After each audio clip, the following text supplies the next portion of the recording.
Hello, this is Jeremiah. I'm going to be your host today, and welcome to the very first episode of the Success Toolbox.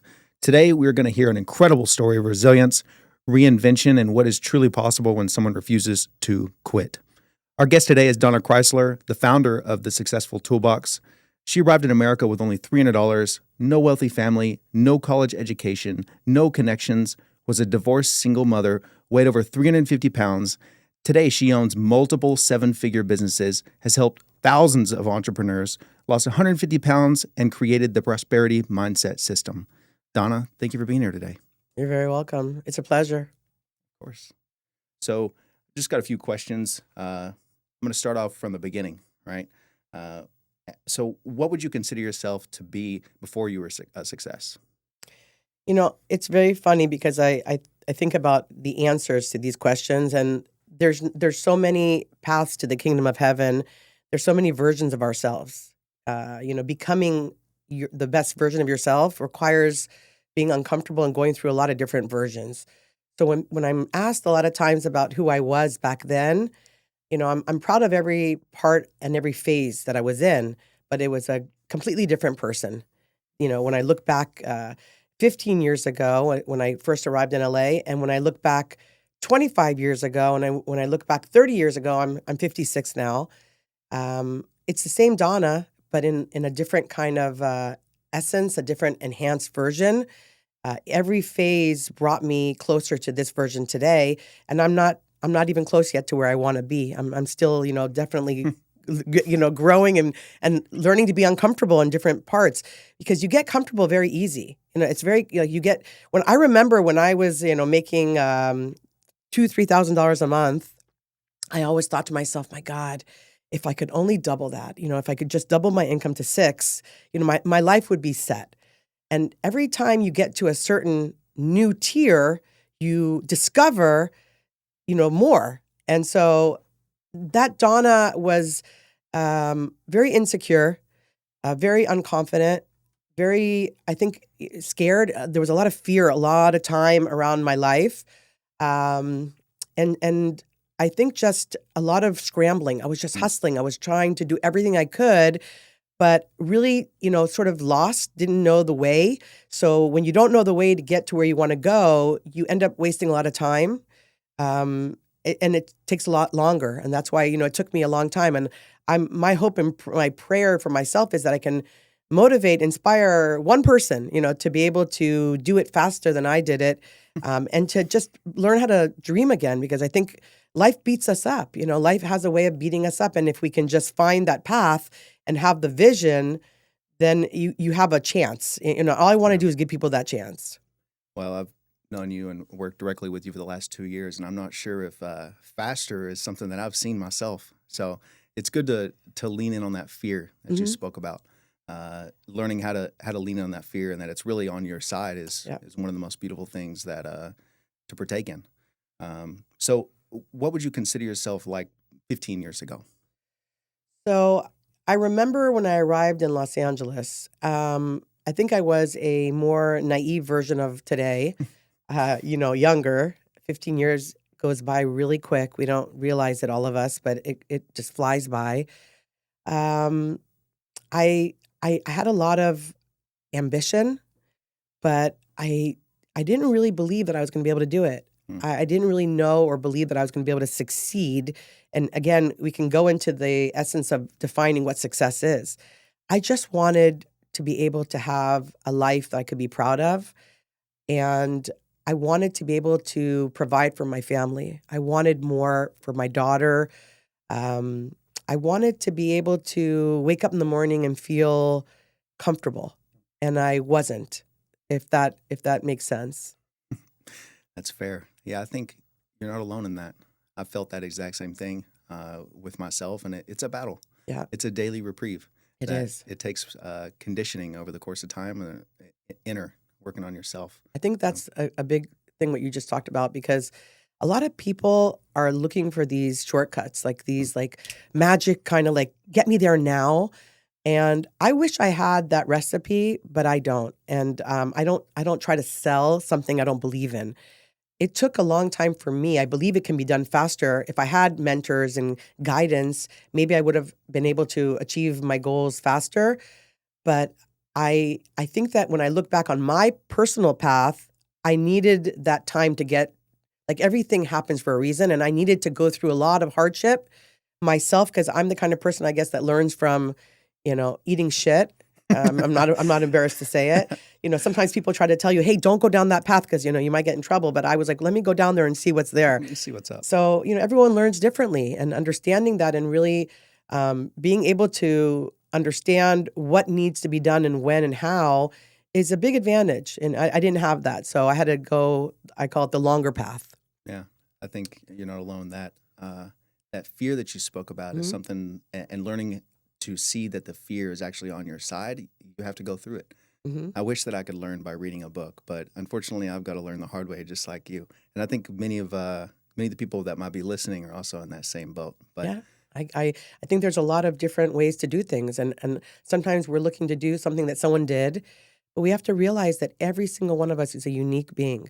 And all I'm trying to do is provide inspiration, motivation, and resources so that people can, first of all, remember and believe that they can, because I think that's one of the biggest problems. And I've trained over 10,000 people, and most people, my first challenge is getting them to believe again.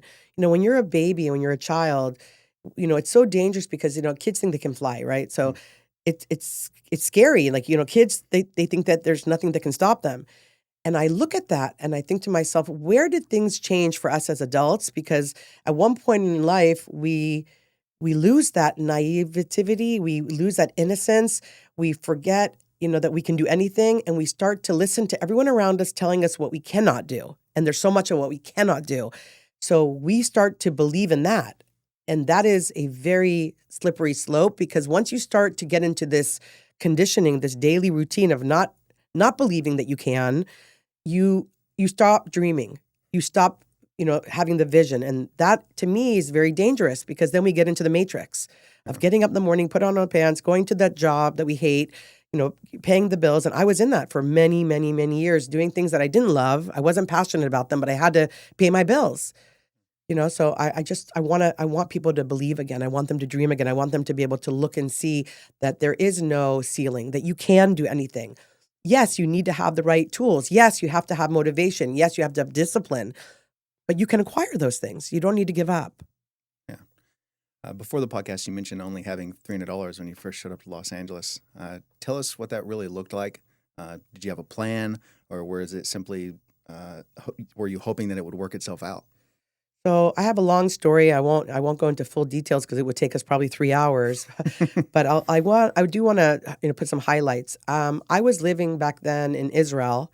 I was given a opportunity to come to Los Angeles, the Los Angeles area, with a great position as a director of a nonprofit. I'd never done nonprofit, and it was my way out. I had built a very big business in Israel, and I was a partner in that business. I was three partners. I ended up signing all the paperwork for the partnership as very innocent and naive. And when the partnership failed and there was a lot of money owed, the 100% of the debt was on my head. I was very young and very naive and didn't really understand the responsibilities of signing off and being a 100% shareholder in a company. I do now because I learned the hard way. And I owed a lot of money. I had personal guarantor on most of it. And I was broke living with my mother. I had to go back to live with my mother. I had ended a relationship I was in. It looked like the world had basically closed every single door in my life. I was very unhappy, to say the least, depressed. And all of a sudden, out of nowhere, I believe it came this miracle offering me a relocation to Los Angeles. They paid for my flights. They paid basically to get me over, sent a container with some of my things, most of it books, because I do read a lot of books. I am self-educated. And I arrived with literally $300 in my pocket, but with a job, which, is very big. I was very lucky to have some far family that offered me to stay in their home. And I had no car. I arrived in LA very lost, very broken. I have a very, like, if I connect to myself, it was a very, very low time in my life. I had to come here without my daughter. I had a young daughter.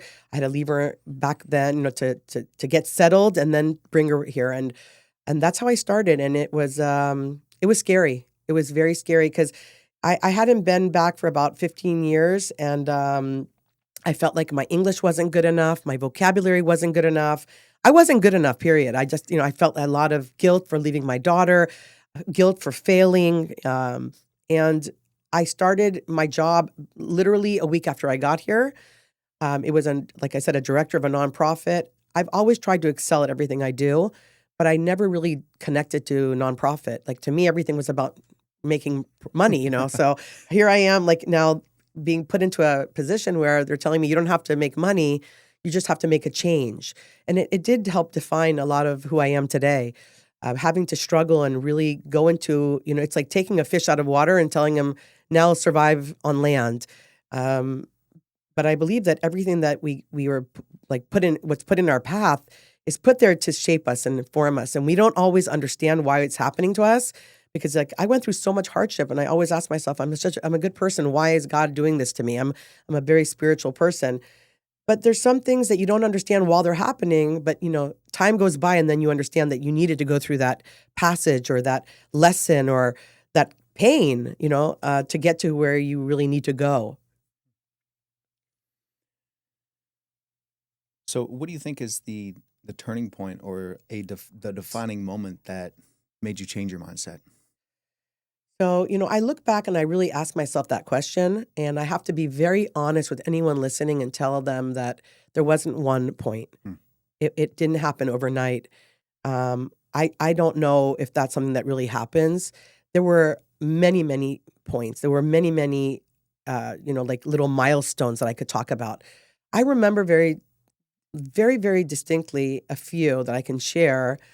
When I was in Israel, probably about 6 years before I even came back to LA, I remember very distinctly coming home from work. I was running a very, very big restaurant in Israel with, I had built something very, very unique. We had probably 50 or 60 waiters every shift. I trained everyone. I created a strategy that was very interesting. I was very proud of that accomplishment. But I was working 7 days a week, probably 12 to 14 hours a day. And I had a little baby. And that baby was with my mom and, in daycare. Luckily, I was very lucky to have that. And I remember I got divorced, and I came home. I was driving a car that had no air conditioning. I don't remember exactly. It was like a very old, like Fiat. The ones that you have to roll down the window. Yeah, like yeah. It was like it was a car. Like, I was thankful and grateful, but it had no air conditioning. Israel's very hot. It was probably like 100 degrees out. I remember coming home one day from work. I had stopped at the supermarket. I had groceries with me, and I had a little baby. So I had a baby in a little thingy, and I had my backpack, and I had my bags, and I had groceries. And I get out of the car, and I'm thinking, how am I going to get how am I going to get up to my apartment with all of this? And I was like, oh God, I didn't think it through. So I took the baby and I took some of the bags and I went up, and then I get to the apartment and my electricity's shut off because I didn't pay the bill. And I just broke down. I just thought, God, I'm such a fucking failure. Like, how did I get to this point? How did I allow myself to get to such a shallow point where I'm alone? I have no happiness in my financial path, in my spiritual path, in my, relationships, my parent. I mean, nothing. Everything was it was just so not where I believed I should be. And I remember sitting on the curb, coming back down to get more things. I just thought, I can't do this. I sat down and I just cried. I don't remember how long, but after I cried for, a pretty good while, I thought, you need to stop. And you need to think, Donna, what are you going to have to do to change this? Because I'm never going to be back at this place. That's what I remember. I thought to myself, I don't know how. I don't know what I need to do, but I know one thing. I am never going to be back to sitting on this curb without electricity, without money, without anyone to call to help me. And I realized, there's no one here to save me. I need to save myself. I need to get up and figure out a plan, like what I'm going to do. And I had no clue like what that was. But if that makes sense to you, that was like one defining moment where I didn't have the answers, but I knew that I wasn't going to stay here. Mm. That was one of the biggest moments. And then I started to look for answers. I started to think like, I don't know what I'm doing. And I don't have the privilege. I don't have money. I don't have time to go to school. I barely finished high school. And not because I'm not smart. I had so much shit going on. My parents got divorced. I had a lot of excuses. I was a victim, like everything was happening to me, not for me. And so I started to read a lot of books. I started to follow people. I started doing a lot of research. And I got to tell you, I have to be honest and tell you, it wasn't like, oh, my life has changed. I didn't read a book and find the answers. I had to read a lot of books and read them over and over again to start to hear things that I guess I needed to hear. And things started to slowly shift in the right direction. But I was, again, no means close to any kind of success. I was just starting to understand how much I needed to really adjust myself and realign and learn new things. I started to understand that I needed to get on a new path, if that makes sense. Yeah, absolutely. No, I love what you said there. The foundation, it's really hard to build on something if it has a bad foundation. And you really have to break down, from my own experience, you really have to break down everything that you are to rebuild something that you want to be, right? I think that's a really important statement, what you just said, the foundation. Because a lot of us come from homes that are either broken or, we don't get everything we need to get from our childhood. And a lot of who we are is created when we're kids. And I think that for many years, I used that as an excuse. And I believe that as adults, there is a moment where you realize, like, I didn't get that foundation, so it's time for me to build it. But you cannot build the life that you want on shaky ground. And so it's our responsibility as adults to decide and to realize that, like, I need to build this foundation because I'm going to build a freaking building on top of it. But how do you start? Like, you start by brick or step by step. You got to start. And most people, they don't even start, and that's the biggest, I think, challenge, getting started. Yeah. I think the realization, the understanding of who one is and where they're at in life, the owning oneself is obviously the first step. And it takes it takes brutal honesty. It does. In order to step into that. It really does. It's hard. It's the first thing. It is hard. Because when you look at things and you go, wait a minute, I have to take responsibility for where I am, what I have or I don't have. And then you start to think, okay, well, this is the truth. So here I am. Yeah. And it's very uncomfortable. But it's the only way to start changing your life.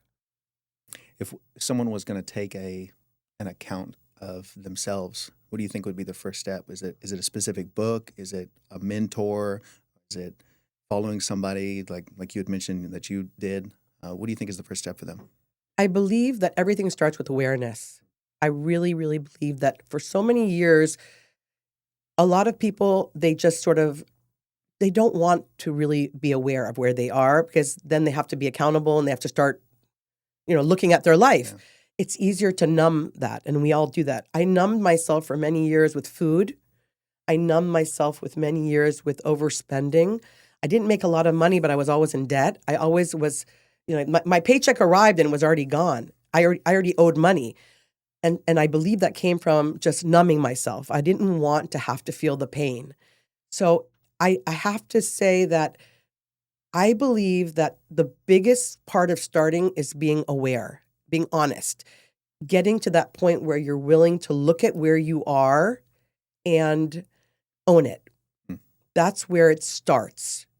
Because from there, you can start to plan. From there, you can start to educate yourself. From there, you can start to make change. But you can't change something if you're not aware of it, if you're not willing to own it and say that it exists. You have to give it space. I think just for me, that ability to honor myself where I'm at, there's a fear there that other people are going to judge me. And I came to the realization one day that humility itself is very attractive. It is. Nobody likes a know-it-all. Yeah. And having that humility and stepping into something like that was a key, I want to say. But people always say that mindset matters. And I wanted to know or get a little insight from you on what possibly changed your own mindset or how that was changed. So again, it was a process. I believe that everything started with the awareness when I decided to take accountability and responsibility for who I was. I stopped the excuses. I stopped blaming my parents. I remember very, very honestly sitting down and saying, like, okay, I for so many years blamed my parents for everything. I blamed my family, my parents, my partners, anybody and everyone that I came into any kind of contact was to blame for anything that happened in my life. It wasn't me. It was the circumstances, you know. So I believe that when I started to really own up, and like I love that thing about humility, the being humble, you know, like everyone loves the underdog. I I started to master certain um certain things. I started to learn a lot about myself and learn a lot about the fundamentals of what I believe will make you successful. I didn't learn it overnight. I didn't learn it from one person. I wanted to take a lot of different perspectives. I wanted to learn from the greats. I wanted to see what the best were doing. Some of the people that you look at, they have a shitty home life, like their personal lives are terrible. So you don't learn that from them. Mm. You take from people what they're really good at. And I tried to really, you know, I would say probably a good 5 years um, from that time on that curb until the time that I left Israel and came to LA, which was 15 years ago. There was a good 5 to 7 years of really self-educating, listening to podcasts, going to seminars that I could afford. A lot of them I couldn't. Reading a lot of books, you know, Tony Robbins, Bob Proctor, Napoleon Hill, today the Grant Cardone. So there were a lot of different people that I have to tell you that I learned a lot from. I became very good at training. I became very good at the psychology behind sales. I believe that it helped me learn a lot about why I was buying. Why do people buy? What does it fulfill in them? And that made me very powerful. I started to take a lot of things that I was learning and apply them. And I want to take a minute to talk about that because there was a time when I was learning and educating myself that I was just learning, listening, but I wasn't applying anything. And so nothing was really changing in my life. I was still stuck.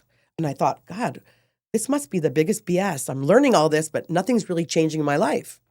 And then I started to learn about applying because awareness alone is nothing. It's the beginning of a lot. But when you have the awareness, there's so many different things that have to come into place. It's like a big puzzle. If you take this huge puzzle and you put one huge piece, you're like, oh, I see something, but it's still just an empty puzzle. You have to really start connecting. And it takes that process of putting it all together to be able to start to leap, to have the big achievements, you know. And when I came to LA 15 years ago, I was still learning. I was still putting together a lot of pieces. I had mastered the art of sales. I had mastered the art of psychology. I had already trained about 10,000 people, but I wasn't applying the way I was supposed to. And so I wasn't getting the results yet, the big ones. I was getting progress. I was doing better, but I wasn't even close to being where I needed to be. When I got here 15 years ago, and I had to rebuild my life and I had to start without my daughter, I was humbled.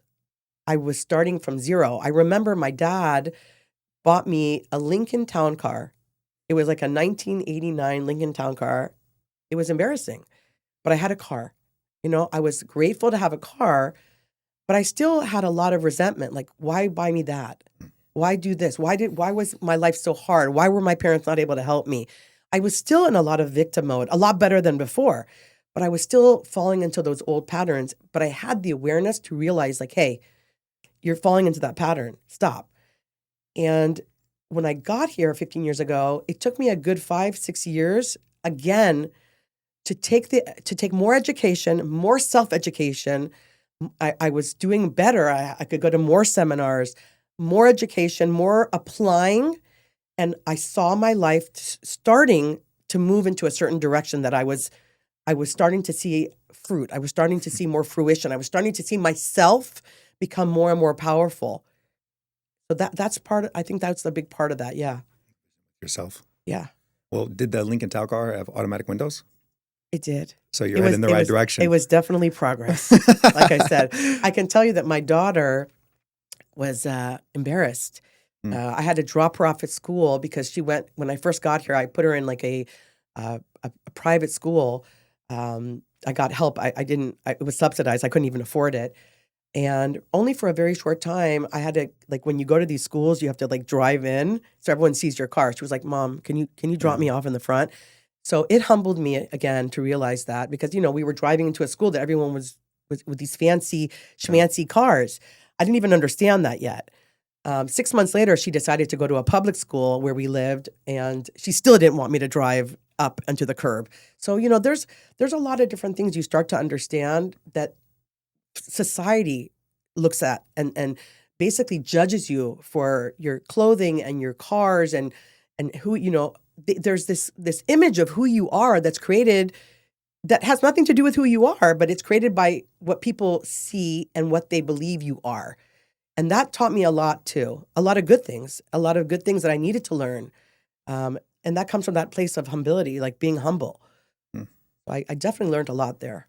Yeah, I think if I cared as much about how I see myself as I care about how other people see me, then I'd be 10 times Wow. better as a person. That's so strong and so true, because I think that so many of us spend so much time thinking about what other people think. Mhm. It's so powerful and And not enough on like, wait a minute, what do I think? yeah, And I think that's such a powerful, statement. And if people would just stop and look a little bit and think, wait a minute, what do I want? What's important to me? But we're run by a society that looks at a lot of the artificial things outside and defines us. They say you never have a second chance for a first impression. How is that first impression created? right. It's ridiculous, but that's just like the way society looks at us. Well, if I take an account of my own thoughts, very, very little throughout the day am I thinking of other people. It's almost always how, like, they're thinking of me or what I'm doing. So, like, no one's really thinking about me and judging me. Hmm. Like, at least that's not what I'm doing, is Yeah. judging other people. But that's so funny, because that's today you're mature, what you've created, understanding that people don't have the time. They don't do that. Yeah. It's more of us in our heads thinking that that's what's happening. Yeah. And then we project these Yeah. negative, fearful mentalities Exactly. about ourselves around the world. It's a lot of self-destruction. Yeah. And we all have it in some form. I find that the people that have the most talent, that are very talented, usually also carry with them a load of self-destruction as well. And they have to balance that all the time. It's a really slippery slope to sort of understand, like, where is that self-destruction and where is my self-love? You know what I mean? Yeah. So I think you touched on it a little bit, but you didn't come here with wealthy parents, or Yeah. you didn't inherit any money. You didn't have any investors in your businesses, but how did you actually start? So when I first came back, like I said, had this job, which was like, job security, which we all believe that we're all running towards that, which I could do a whole segment on that, because it's sort of like the matrix. It's what we're taught to believe in high school, just go into that stable path of being an employee. I don't 100% agree with that. I have to be honest. It's good for a lot of people, and it's good for certain times in your life, but I believe in entrepreneurship. I definitely do. So when I first came, I was very lucky and grateful to have that job and that security, that paycheck, every 2 weeks, but it wasn't enough. I was a single mom. I was divorced. I wasn't getting alimony. And I needed more money to start building my life, especially in Los Angeles. We're in a state that's very expensive. And so I started to do consulting, business consulting, after hours, on weekends, and I focused on sales training. I started to train people in home improvement, actually home services, on how to be able to connect with clients, how to build relationships, how to deal with objections, and how to create an advantage in a very competitive market. It was something I mastered, and I felt that I could bring a lot of value. And that helped me a lot, because I first met a lot of people in the home service industry. I was able to create more income for myself, because my paycheck was just not going to be able to, get me where I needed to go. And I was able to really also feel powerful. When you do something that you really love and you're good at, it it provides so much power. That's why I tell people that working in a job that you love is one of the most important things, because when you do things that you hate, you're never going to do them well. But when you do things that you love, you're going to excel. So I was balancing a job that I didn't love. I'm very honest, I didn't love it at all, but I needed it at that time, with something that I did love. And that sort of brought me to a place where I was getting more and more introductions to people that I may have never met, because I was working in nonprofit, that I that it had no connection to home services. And through that, I was able to meet a woman that owned a company, an air conditioning company. Now, mind you, I'm not a technical person. I've never been. I'm more of a extrovert, emotional. I connect with people through my heart and my verbal communications, not really in the technical side. And so I was doing a lecture on actually women empowerment for a nonprofit. And she came over to me and she asked me after, "Hey, do you do business consulting?" I said, "Yeah, of course I do," because that was what my midnight gig, my hustling gig. And I said, "Of course." She said, "Well, we own an air conditioning company. Can you do air conditioning?" And I was very honest. I said, "I've never done air conditioning, but I've done a lot of training on in home services for sales. So I think I can, And she asked me to come over to her business, and I did, and we met, and that started a new path for me. I started doing business consulting for the air conditioning company. It was very different for me. It was uncomfortable because I had to learn something new, but I always believed that getting uncomfortable was where I needed to be. And so I embraced it. And I did that for like 3-4 months. It gave me the confidence, number one, to step away from what I was doing as a job. I decided to gamble. I decided to take a risk. I was working at that time after the nonprofit. Because I left that, I wasn't happy. I went to work for a very large real estate company that had multiple companies: foreclosure, servicing of loans, a residential and commercial brokerage.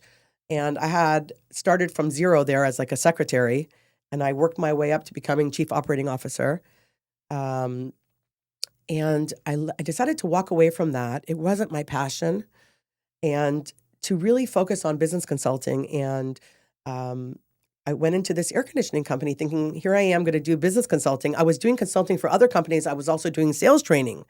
I was doing a lot of things because I needed to make money, and I didn't yet really know what I wanted. I knew I wanted to do something where I got up in the morning and I was passionate. And when I was COO of this real estate company, even though I was doing better, it didn't light me up, And so I ended up taking that leap of faith and going into business consulting full time. So I was doing the sales training and the consulting. When the owners of this air conditioning company asked me, "Hey, what do we need to do to keep you here and that you just stay here and stop everything else you're doing?" And they actually offered me a wonderful opportunity to become like a profit share partner, and I stayed on. And that's how my career really, really just evolved into home services. I still did a little business consulting here and there because it's always been my passion. And I always loved helping women, empower women to believe in themselves and grow. But that's when I went into home services and basically started a really amazing opportunity and career there. Well, I can only speak for myself. Home services has been really, really good to me. I love the business. But what would you say is your life today compared to back then? Tell us the differences. Wow. Oh my God. What a difference. I can tell you that the biggest difference is that when I wake up in the morning, I'm so grateful. Mm. I always remember where I was, and I'm very, very grateful. I have to tell you also that we talked a lot about fear. And even today, I'm very successful. Thank God. I'm financially secure. I today focus on helping keep that and now helping other people achieve it. It's very important for me. I want to make sure that my legacy is now bigger than me. It changed. Something evolved. Today in my life, I am very attuned. I'm very attuned to where I am. I'm very grateful. I'm very humble. I also have a lot of fear. I'm always scared. I don't want to make mistakes. We all make mistakes, and you have to understand that you're going to make mistakes, and I know that. But I always have in the back of my mind that fear that keeps me very humble, so that I never go back to where I was. And I told you, I remember that story of being on that curb. I think that fear started there. Like, I'm never going to go back here. I'm never going to have that again. There was a defining moment when I had my first Black Friday in America. When I got back in August, and I think Black Friday is in October. November. November, right? It's right after Thanksgiving. Yeah, right after Thanksgiving. And I remember that I had literally a few $100s in my bank account because I was still just hustling to survive. And I just brought my daughter here, and I went with her, and I thought, oh my God, what am I going to do if she wants? It was so scary for me because I didn't have money. So when you ask me what's different today, when you wake up in the morning and you're doing things that you love, and you're around people by choice that you choose to have around you, you have, you have a sense of pride. You have a sense of passion and purpose. I wake up every day with purpose. I wake up every day with passion, and I'm financially secure. Do you know what I mean? You understand that. Yeah. It's such a different place than when I was it's not that long ago. It sounds like, a different life, but it really wasn't. 15 years ago, and even 10 years ago, I was not where I am today. And it's really not about the money. I have to tell you, it's about the whole puzzle. It's about living with passion. It's about living with purpose. It's about being able to get up in the morning and do what I want, help people, motivate people, inspire people. Even being here today doing this podcast, that's a luxury. Okay. That's a privilege. And I am very grateful for that. My biggest legacy and goal today is about how many other people I can help. How many people can I inspire, motivate? How many other people am I going to be able to move to the right direction? If I can do that, then this is a life worth living. You know what I mean? It's not about money anymore. You need to have the financial security to be able to do all those things. Yeah. For me, money was never about going out and buying brands. I can, and I'm proud of that, but that's not what it's about for me. It's about being able to help my mother, being able to travel. I just got back from a trip with my sister and my brothers. We went to Miami. My dad had his 80th birthday. I never had that privilege 10 years ago to be able to travel without having a fear of how I'm going to pay my bills, spending a week on a cruise ship, being able to, spoil my family, spend money going to beautiful restaurants. It's all a means. The money, when you ask yourself, a lot of times I remember when I was younger, I used to say, I want money. I'll share with you something very private, but that I think it's important. I used to tell people when I was 16, 17, 20 years old, 22, that I was going to make $1 million a year. And everyone laughed at me. I was making, literally $1,000 a month. And I was telling myself and everyone around me, I'm going to make $1 million a year. And they ridiculed me. I mean, even up to 5 years ago, people said yeah, okay, you're going to make it. Yeah, sure. And I remember when I was able to do that, it hit me. I was like, I didn't even realize it because it wasn't ever about making $1 million a year. I had to really connect with myself to understand what that $1 million represented. What did I want to do with the money? Do you know what I'm saying? So many people are about making money. And me too. For many years, it was a symbol. I was going to make $1 million a year. I had no understanding, no fucking clue what that really meant. Yeah. For me, I had to really connect with myself to understand that the money was never about the money. It was about security. It was about freedom. It was about helping other people. It was about doing things that I'm passionate about. It was about purpose. Yeah. And once you connect to that, you understand what you need the money for, why it's important to be able to have financial security. You know what I mean? That's what it's really about for me. Yeah. And I believe that for a lot of people, it takes time to get to that. But Yeah. that's, I think, a big part of who I am today.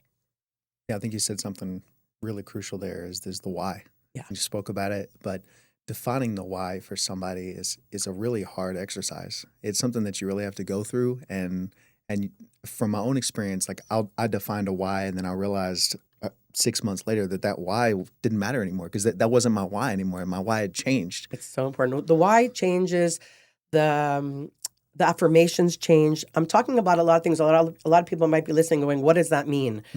I really encourage anyone listening to do the research and understand what affirmations are, to get more information from a lot of different mentors about what we're talking about. The why is such a big thing. I can tell you that for me, about, I think 7 or 8 years ago, I was introduced to a company called World Financial Group. They basically are a corporation that takes people, mentors them, and teaches them to sell insurance. And I did that for a while. I was always looking for something. I learned so much from that experience. I cannot even tell you how significant it was, because there I learned about affirmations. I had read about it. I had read a lot of books about affirmations. I had read Napoleon Hill, Think and Grow Rich, maybe 3 times, but I didn't get it. I didn't get it until then. It takes time for things to sink into where they need to be placed in your life. At WFG with Transamerica, I learned about affirmations. I really understood it. I understood and learned about my why. And you know what? 8 years ago, that why was different than the why a year after that, different than the why, my why 5 years ago, and completely different than the why today. So you're absolutely correct about that. But it's a big part of understanding, why do you get up in the morning? Why are you doing what you're doing? Why change? Why challenge yourself? Why become uncomfortable? And when you really know what it is, it gives you a certain drive, fuel to make it happen, because it's not easy to change things. It really isn't. It's much easier to stay into some kind of status quo that you're comfortable with, that you know, even if it doesn't serve you. People tell me all the time, that doesn't make any sense, Donna. Why would anyone want to stay stuck? Why would anybody want to stay in a place that doesn't serve them, that they don't feel good at? Because it's comfortable, because you know it. Changing that is challenging. It's uncomfortable. And that's something that most people are afraid of. And fear is a paralyzer. It stops us from doing things that otherwise could change our life. You know what I mean? That's the biggest thing. I can tell you that I went to a Tony Robbins seminar, The Power Within. And one full day, he preps you to walk on burnt coals, on coals. Sorry, not coils, coals. And they're like 300-degree coals. I'm like, is this guy crazy? I had heard a lot about him. I had read a lot of his books. But I thought to myself, is he nuts? He thinks I'm going to get up and walk on these coals, these burnt 200, 300-degree. And he's telling you, hey, they're going to be hot. You're going to get blisters.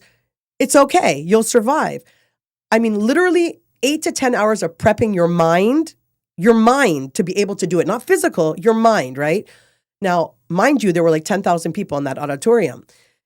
At the end of that day, it was the exercise, okay, we're going to go and do it now. I can tell you that half of the people were gone. They didn't do it. They weren't able mentally to put themselves in that place. I thought to myself, I was with a friend and I told her, look, let's just go and look and let's see the coals and let's see what it looks like, but I'm not going to do it. I had already told myself, I prepped myself, I'm not going to do it. I'm not going to put myself in danger. It's that story we tell ourselves, right? That excuse. We got there and there were a whole bunch of people and they were just really getting everyone motivated. You can do it, you can do it, you can do it. And I ended up doing it. I walked on those burnt coals and I had some blisters.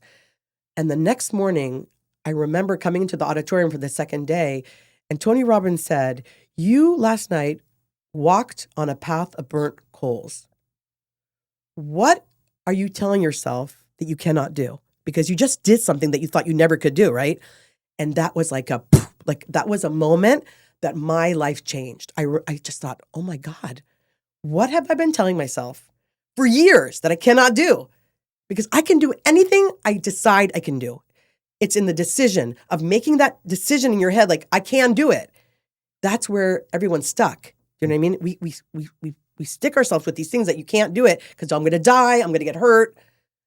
But what if you could, right? And that's something that really helped change my life too. Understanding that everything's possible. We can do anything. I walked on burnt coals. I did it. Yeah.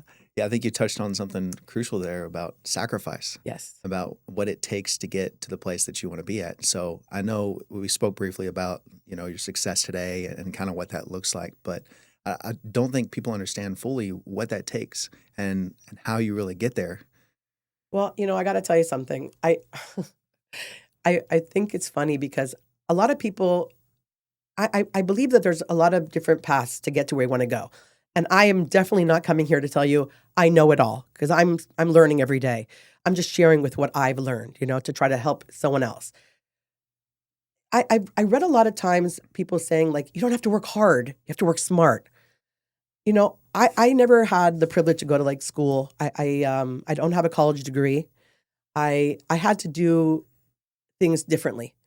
And so my path has been, I've never had it like easy. I don't believe in that easy shortcut route because it didn't work for me. I tried. I looked for every shortcut. It didn't work, They right? don't exist. I'm just being honest. So I have to tell you that even today, I've learned a certain discipline. You know what I mean? I know that if I want things that I have never had before, I have to do things that I've never done before. I have to be able to get up earlier than others. I have to work harder than others, more hours, longer, and better. It's not about just being able to work 12 hours a day. I know people that work 15 hours a day, but they do in 15 hours what I can do in 3. So no, it's not just about that. It's a collaboration of a few things. I am willing to do whatever it takes.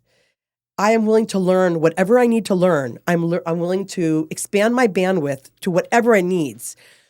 I'm willing to be as uncomfortable as it takes.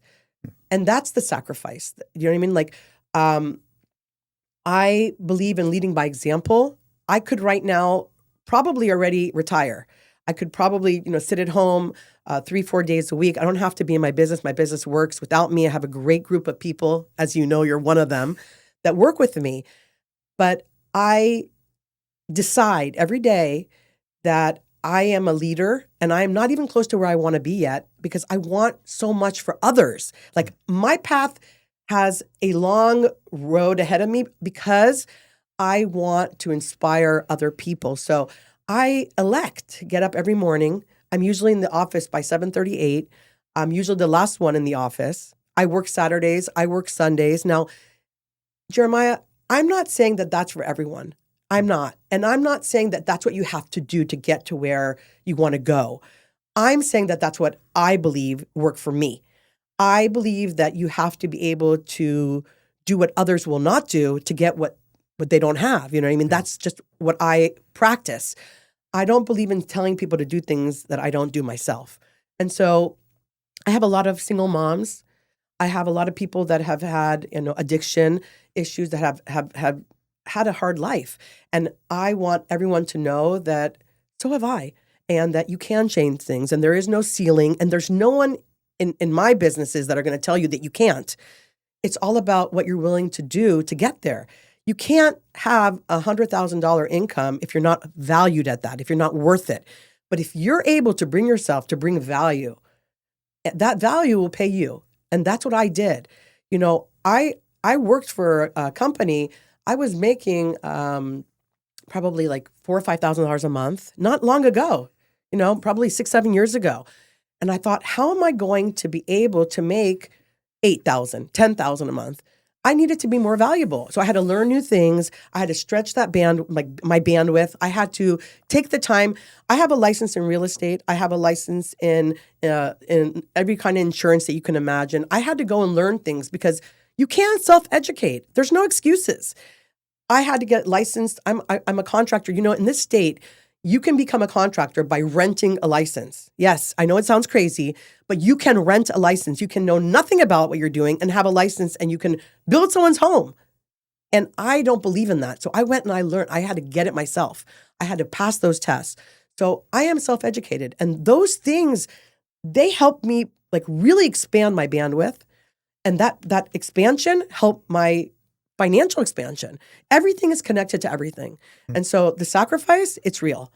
But it's really about what you want to, first of all, where you want to be and what you're willing to do to get there. A lot of people want to make $100,000 a year because they need it. And I agree.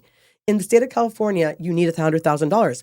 But if you're not worth it, no one's going to pay you $100,000. You need to be able to become valuable.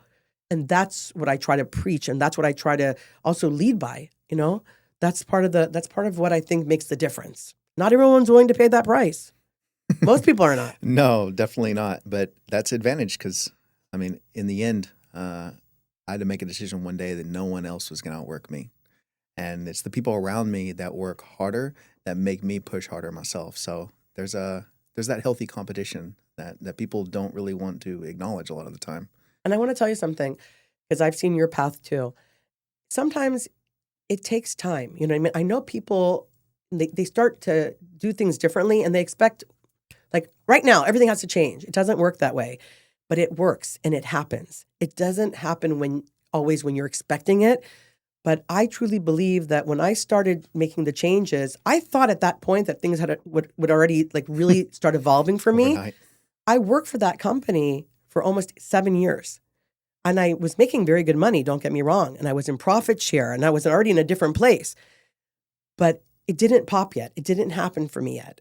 It took another year or two after that. So I know that it's like a formula, it's like math. When you do everything right, when you outwork everyone, and not only outperform, it will happen. It's a recipe. It's just a matter of when the right timing is. You know what I mean? So I believe that people, a lot of times, they give up right before they're like a minute before the gold. We always talk about that, the story with the gold. So I just tell people, keep going. Yeah. You know, don't look back. Burn the boats. Yeah, burn There's the no boats. plan B. I love that story. Yeah. But I think you're working on something that is a very big to your why. Yes. If you want to talk a little bit about that. Well, it's funny because many years ago, I wanted to create a course. I didn't even know what I was doing yet, to be honest, but I knew I wanted to do something that would leave people with a map that I didn't have because I was so lost. And I'm very excited and very proud because today, because of the timing and the availability in my life, I've been able to collaborate and create a map. It's called the Prosperity Mindset Course. It basically takes everything I learned in about 15 years into a condensed course with like 6 modules. It's simple, easy to follow, and it teaches you all the key fundamental elements to create success in your life. Success by having the right mindset. Mindset is such an important key to open up the doors. You know, without having that mindset, it's very, very difficult, if not impossible, to change your life. And so I wanted to, as part of my legacy, leave something that people could go online, watch. You know, maybe you're not 100% ready to watch 1 or 2 of the modules. Maybe you'll watch a third of it. Maybe you'll do the whole thing, and maybe you'll do it a few times. But if you do this course and you apply it, because it's not about watching it, it's not about me, it's about you. If they take the time, people take the time and really take the information and apply it, they will see their life change in a direction they never thought they really could achieve. And I know that because I've done it. I've really condensed everything I've learned into something that I'm very proud of, and I know it has huge value. And so I'm very, very excited about sharing it with the world. It's going to come out in the next probably 8 weeks. We're right now editing, finishing everything, but it's really one of the things, like if I can tell you, like giving birth to my daughter was one of the big highlights of my life. Giving birth to the prosperity mindset is another one of them. Really, it's something I'm really proud of. Well, I'm glad you told us when it was coming out because I'm excited just sitting here. So if you had to teach only one lesson period, what would it be? It would be to work on getting the awareness so you can start. You're going to make mistakes. There's a lot of different things that you're going to learn, like in my course, about how to do it, right? But you can't do the how if you're not starting. So if I could tell anyone that's listening to us right now, it is possible to change your life. And it doesn't matter if you're 30, if you're 40, if you're 50, if you're 60. I'm 56 years old. I started late. It is never too late. You always have a chance to start. You just have to take that first step. And all I want is anyone listening today, I want them to know that you can, because that's where it all starts. How you're going to do it, we'll figure it out, okay? Because there's a lot of different ways, and you're going to fall. You know, people tell me all the time, what if I fail? What if I fail? And I tell them, look at little kids, right? When they're toddlers, they're crawling, right? But then they start to get up and they sort of stumble and they fall. Yeah. You don't see any one of those toddlers go like, you know what, I'm not doing this anymore. I keep getting up and I fall. I'm just going to stay down. remember that story whenever you're in a place where you're challenged, where when it's hard, because that's when it counts. When it's hard, when you're failing, get back up, take off the dust, and remember who you are, because you can. And that is the biggest thing I want to leave with the people. We are just like those toddlers. We're going to fall and get up, and just keep going, because in the end, if you do that enough times, you will reach your goals. You got to just get up. Yeah, I think you're in a point in your life where you're taking part in a couple of things that are really meaningful to the people that are around you. And I'm not sure that you realize how much that just is for a lot of the other people. But there's another project you have it's a book. So the book is called No One Is Coming to Save You. You want to talk a little bit about that title? Yeah, it's funny because all of my advisors told me, like, hey, that book is a little harsh. No one's coming to save you. And I said, yeah, it is, because it's the truth. And I'm all about truth. And I want to tell you that I'm very thankful that you said that, because I believe that we all have the ability to have an effect on people, for the good and the bad. You know what I mean? It's all about your associations. Many years ago, I learned that you are, if you take the 5 people you're around the most, you are probably going to make the average of what they all make. Like if you take all 5 of their income, split it by 5, divide it by 5, that's what you're probably making. So, I want to be a person that, because people are around me, I help them, I elevate them, I inspire them, I motivate them, I push them to greatness. I want people to be excellent, and not what I want, what's excellent for them. No One Is Coming to Save You is a book that is really a book about my life. There's a lot more that we don't have time to go over about, how I started, what I went through, all the struggles and challenges, and there were a lot. There were really a lot. I've gone through a lot of hardship that I'm very proud of, and that I'm very grateful for, because every single thing I went through brought me to who and what I am today. And I am very, very happy with who I am today. I am very proud of who I am today. I am not done yet. I believe that there's so much more, so many people's lives I want to touch, and I'm going to.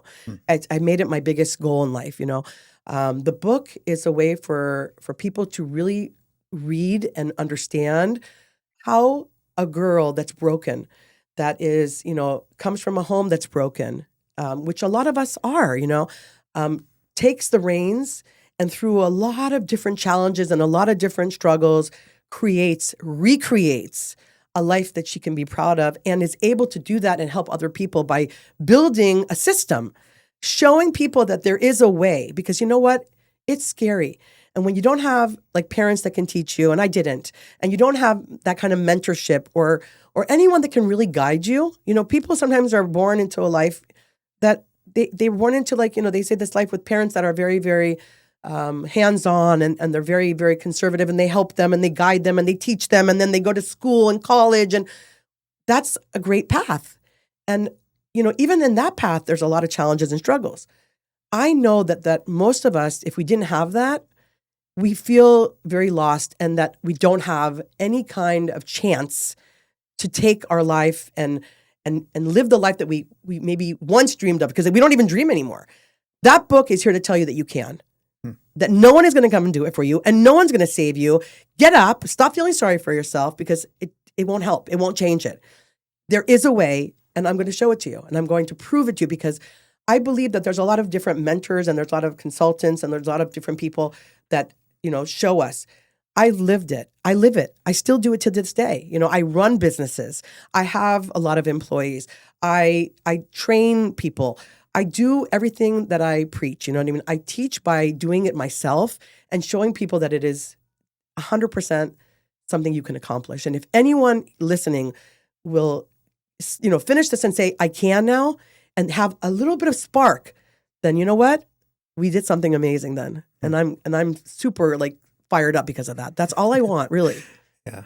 Well, if history repeats itself, and if you set your mind to something, it's going to be achieved. And it sounds to me like you've set your mind to it. So I have. I'm super grateful to be here with you, and I want to thank you so much for your time today. Thank you. To run through everything. And I do want to invite anyone listening that wants, guidance and wants support and unconditional love, because it's so hard to find it in this world. to join my podcast and subscribe. It's the Success Toolbox. So anyone that wants to have the tools that you need to be successful, and success is a big word. It could be anything. It could be your relationships. It could be to lose weight. It could be to have more money. It could be to, leave that guy that you don't want to be with that's not there for you. It may be to leave the job that's not serving you. Maybe to open up your own business. Whatever it is, the Success Toolbox is going to give you so much. So it's free of charge, and I really hope that people will be inspired to subscribe and take the time to listen, because I know it'll help. It'll help, and it'll guide them, and it will support them, and it'll be something that I'm very happy to share with them. Nice. And if somebody wanted to look you up on social, very easy to find me, Donna Kreisler, with a K, not like the car. I've always asked, everyone says, are you like Chrysler car? No, I'm not. I'm the Kreisler with a K. So Donna Kreisler, Instagram, Facebook, TikTok, YouTube.